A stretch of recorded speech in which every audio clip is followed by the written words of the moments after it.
नमस्कार दोस्तों, कैसे हैं आप सभी? उम्मीद करती हूँ कि आप सभी लोग बहुत ही अच्छे से होंगे। तो चलिए दोस्तों, वीडियो को मैं स्टार्ट करती हूँ। वीडियो का टॉपिक ये है कि एक बहुत ही मजबूत पहलवान होता है। पहलवान वैसे तो सभी मजबूत होते हैं, पर ये जो पहलवान की मैं कहानी आपको सुनाने जा रही हूँ, वो घमंडी भी था साथ में। और चलिए वीडियो मैं स्टार्ट करती हूँ। इससे पहले एक छोटी सी रिक्वेस्ट है कि प्लीज़ दोस्तों हमारे चैनल को सब्सक्राइब कीजिए और वीडियो पसंद आए तो एक लाइक तो बनता ही है। तो चलिए वीडियो को स्टार्ट करते हैं दोस्तों। एक बार अयोध्या के राज दरबार में एक रांची का एक पहलवान आया। वह 7 फुट ऊंचा और भारी डील डौल वाला मजबूत शरीर वाला पहलवान था, जिसकी बाहों की मजबूती देखते ही बनती थी। मिथिला नरेश ने कला के बहुत प्रेमी थे। पहलवान को दरबार में बड़े आदर के साथ लाया गया। महाराज ने उसका स्वागत किया। मिथिला नरेश पहलवान गर्वीली वाणी में यानी घमंडी वाणी में बोला, मैं रांची से आया हूँ और मेरा नाम भजन सिंह है। रांची में मेरे मुकाबले का कोई भी पहलवान नहीं है। मैं आसपास के राज्यों के सभी पहलवान को कुश्ती में पछाड़ चुका हूँ और अब मिथिला आया हूँ।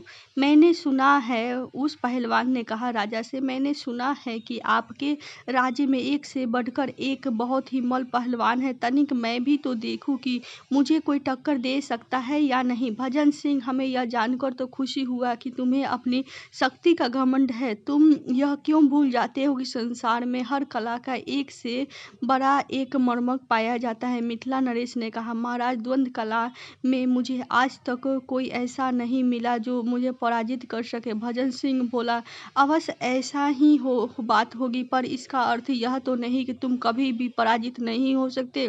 मुझे तो यही लगता है। राजा ने बोला, फिर ठीक है, कल प्रातः अखाड़े में तुम्हारी भुजाओं की शक्ति और पैतरों का आकलन होगा। राजा ने कहा। मिथिला नरेश ऐसा वाणी बोलकर दरबार को समाप्त किया और अगले दिन अखाड़े में भजन सिंह शेरों की तरह गरज रहा था। दोस्तों, मिथिला के कई मल्ल उससे द्वंद्व युद्ध को तैयार थे। राजा के आते ही पहली कुश्ती शुरू हुई।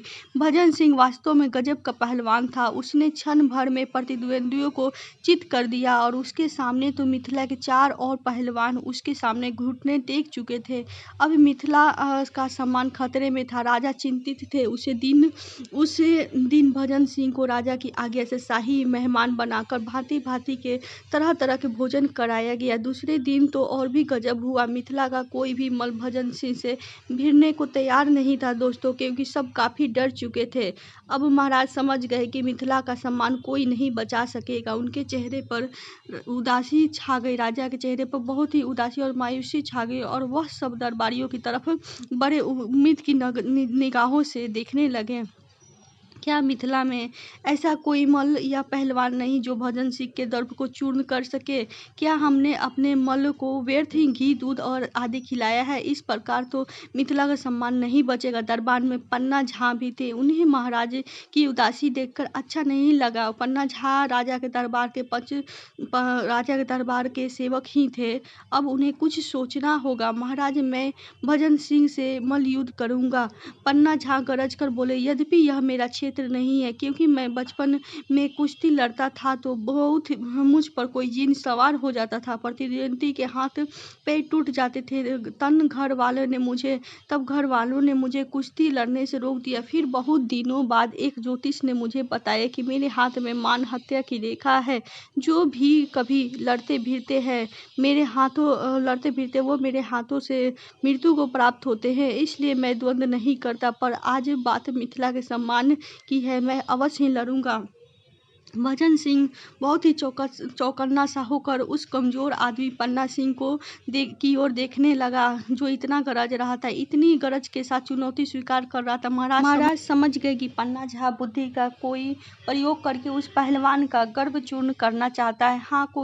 हाँ भाई भजन सिंह, पन्ना झा बोले, कुश्ती के तो विद्वान हो। हाँ, तुम कुश्ती के विद्वान हो और सैकड़ों कुश्तियों को जीती होगी। कुश्ती की सरगम तो जानते ही होगे। सरगम भजन सिंह जो था वो अचकराया, अरे सरगम नहीं जानते कुश्ती की, कैसे पहलवान हो? जानता हूँ ना, सब जानता हूँ। भजन सिंह को कहना पड़ा, भरे दरबार में वह कैसे कह देता कि वह मल्ल होकर भी कुश्ती की सरगम नहीं जानता? होती होगी कोई ऐसी चीज, उसे क्या उठाकर दे मारेगा?